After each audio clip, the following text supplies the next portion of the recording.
Hello दोस्तों, नमस्कार। इस भाग में हम देखेंगे पॉलिटी से रिलेटिव जो अनुच्छेद देख रहे हैं और संविधान को पढ़ने की कोशिश कर रहे हैं। उसमें से हमने 2 भाग देख लिए हैं और ये हमारा दूसरा वीडियो है जिसमें हम भाग 3 देखेंगे, जिसमें है मौलिक अधिकार। तो इससे जुड़े हुए जो अनुच्छेद हैं उनके बारे में थोड़ा सा देखने की कोशिश करेंगे। देखिए, अनुच्छेद 12 में जो दी गई है राज्य की एक तरह से परिभाषा दी गई है, तो ये इम्पोर्टेंट है नहीं है, कभी नहीं आती है। और 13 थोड़ा सा जानने ला जरूरी है। इसमें क्या है कि मूल अधिकारों से असंगत या उनके अल्पीकरण करने वाली विधियां हैं। यानी कि इसमें बताया गया है कि इस प्रकार से मूल अधिकारों को अल्पीकरण किया जा सकता है और कैसे नहीं किया जा सकता है। तो बस इतना ही जान लेना जरूरी है। बाकी तो विधियां तो संसद बनाती हैं, तो वो कुछ भी कर सकता है। देखिए, पहला अधिकार आता है समता का अधिकार या समानता का अधिकार। तो ये इसमें कौन कौन से अनुच्छेद हैं देख लेते हैं। इसमें अनुच्छेद है सबसे पहला 14 अनुच्छेद। तो इसमें क्या है, विधि के समक्ष समता। तो ये ध्यान में रखना है, विधि के समक्ष समता अनुच्छेद 14 में है। आप इससे समझ गए होंगे, इसकी डिटेल में नहीं जा रहा हूं मैं, और इसके जो मेन पॉइंट है बस वही बता दूंगा। अनुच्छेद 15 है जैसे धर्म, मूल वंश, जाति, लिंग या जन्म स्थान के आधार पर विभेद का प्रतिषेध। तो आपको ये 5 चीजें ध्यान में रखनी है। धर्म, मूल वंश, जाति, लिंग और जन्म स्थान, इनका वर्णन किया गया है। और बाकी जैसे राजनीति वगैरह ये सब दे दें तो उन्हें आप हटा दीजिएगा। अनुच्छेद 16 क्या कहता है, लोक नियोजन के विषय में अवसर की समता। ये इम्पोर्टेंट है। यानी राज्य के अंतर्गत कोई भी नौकरी होगी तो उसमें अवसर, समान अवसर एक तरह से दिया जाएगा। और इसमें कुछ जैसे मान लीजिए किसी को धर्म, मूल वंश के आधार पर विभेद नहीं किया जाएगा, तो ये चीजें बताई गई हैं।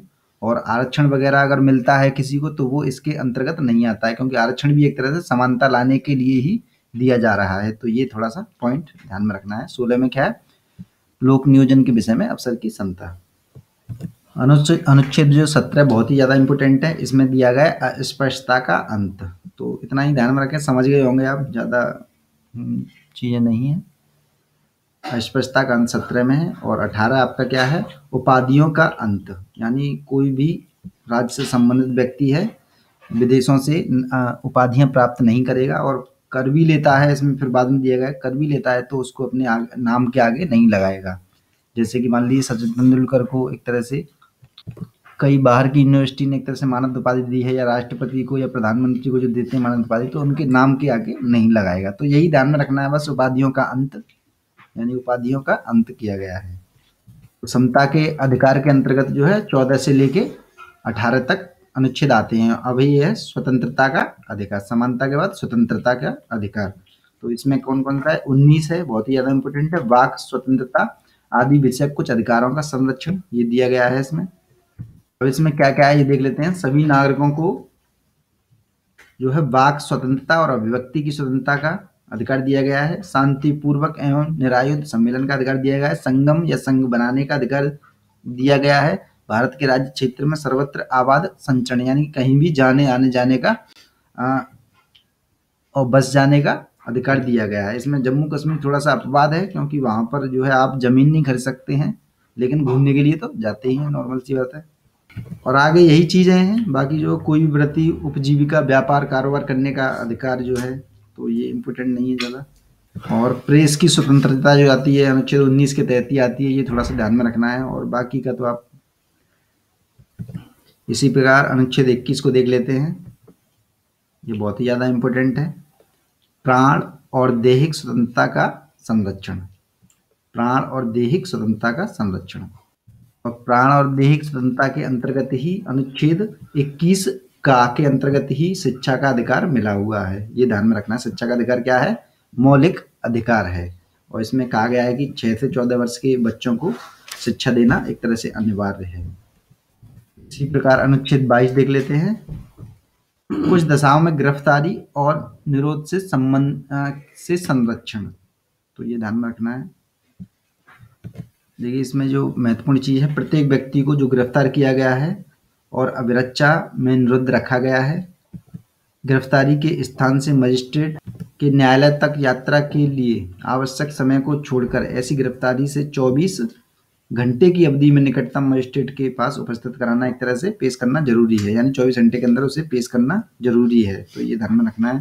एक महत्वपूर्ण तथ्य ये ऐसा व्यक्ति जो उच्च न्यायालय के न्यायाधीश हैं, ऐसे व्यक्तियों से जो उच्च न्यायालय के न्यायाधीश हैं या न्यायाधीश रहे हैं या न्यायाधीश नियुक्त होने के लिए अर्हत हैं, मिलकर बने सलाहकार बोर्ड ने 3 मास के उक्त अवधि की समाप्ति से पहले प्रतिवेदन नहीं दिया है कि उसकी राय में ऐसे निरोध के लिए पर्याप्त कारण है। यानी कि अधिकतम उसे 3 माह की अवधि के लिए एक तरह से रखा जा सकता है, बस इससे ज़्यादा नहीं रखा जा सकता है अगर उसमें सिद्ध नहीं होता है तो अपराध। तो ये कहने की कोशिश कर रहा है यहाँ पर। इसकी लैंग्वेज थोड़ी सी क्लिष्ट है, इस वजह से थोड़ी साधारण भाषा में समझने की कोशिश करेंगे। इसमें बस इतना ही इम्पोर्टेंट है। नेक्स्ट जो अधिकार है वो है शोषण के विरुद्ध अधिकार। इसके अंतर्गत आता है 23वां अनुच्छेद। अनुच्छेद 23 में है मानव के दुर्व्यापार और बलात् श्रम का प्रतिषेध। यानी कि मानव का जो है व्यापार नहीं करा जा सकेगा और उसे बलपूर्वक श्रम नहीं लिया जा सकता है। तो ये इसमें दिया गया अनुच्छेद 23 के अंतर्गत। और अनुच्छेद 24 के अंतर्गत कारखानों आदि में बालकों के नियोजन का प्रतिषेध। यानी कि कारखानों में बालकों के नियोजन नहीं किया जा सकता है, यानी कार्य नहीं करवाया जा सकता है। 14 वर्ष से कम आयु के किसी भी बालक को किसी कारखाने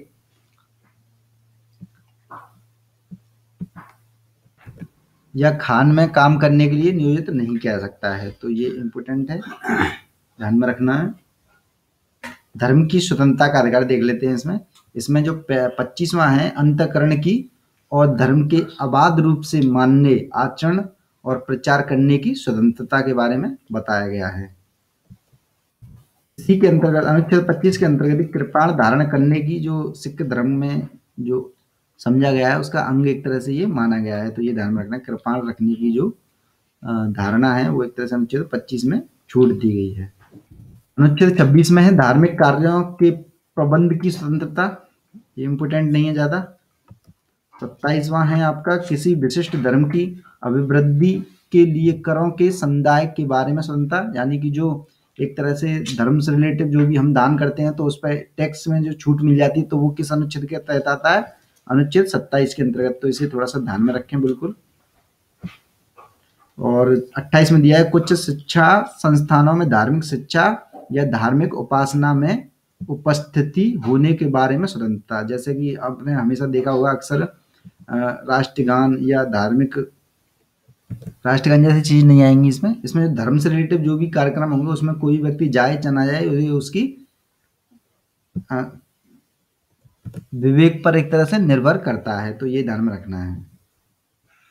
अब जो है महत्वपूर्ण है ये दोनों के दोनों ही। संस्कृति और शिक्षा संबंधी जो अधिकार है वो बहुत ही ज्यादा महत्वपूर्ण है। इसमें क्या किया गया है? 19 अनुच्छेद में अल्पसंख्यक वर्गों के हितों का संरक्षण किया गया है। ये ध्यान में रखना है, अल्पसंख्यक वर्गों के हितों का संरक्षण किया गया है इसमें। और अनुच्छेद 30 बहुत ही ज्यादा महत्वपूर्ण है। इसमें क्या किया गया है? शिक्षा संस्थाओं की स्थापना और प्रशासन करने का अल्पसंख्यक वर्गों का अधिकार। यानी शिक्षा से संबंधित जो भी मदरसे वगैरह इस प्रकार की स्कूली शिक्षा है तो ये किस अनुच्छेद के तहत है? ये है 30 के अनुच्छेद के तहत। और जो अल्पसंख्यक वर्गों के हितों का संरक्षण किया गया है, लिपि या फिर संस्कृति वगैरह का जो भी करते हैं ये संरक्षण, वो किया गया आपका 29 के तहत। तो ये दोनों आपके दिमाग में क्लियर होने चाहिए अलग अलग। और जैसा आपको पता है कि 31वां जो था वो अब जो है समाप्त कर दिया गया है 44वें संशोधन द्वारा 1978 में। अब इसको 300 का में पहुंचा दिया गया है। संपत्ति का जो अधिकार है अब अधिकार मौलिक अधिकार नहीं है, ये केवल कानूनी अधिकार बन चुका है। तो ये ध्यान में रखें, आ जाता है अक्सर क्वेश्चन। ये में एक महत्वपूर्ण है संवैधानिक उपचारों का अधिकार, बहुत ही ज्यादा महत्वपूर्ण है। एक तरह से अम्बेडकर जी ने इसे एक तरह से संविधान की आत्मा के रूप में दर्शाया है, प्रदर्शित किया है। तो ये किस में आता है? अनुच्छेद 32 में। इसमें क्या कहा गया है? इस भाग द्वारा प्रदत्त अधिकारों को प्रवर्तित कराने के लिए उपचार। यानी कि मौलिक अधिकारों को एक तरह से लागू कराने के लिए अपनाई जाने वाली विधियों के बारे में इसमें बताया गया है। उच्चतम न्यायालय में जो मौलिक अधिकार को लागू करने के लिए अनुच्छेद 32 का उपयोग किया जाता है।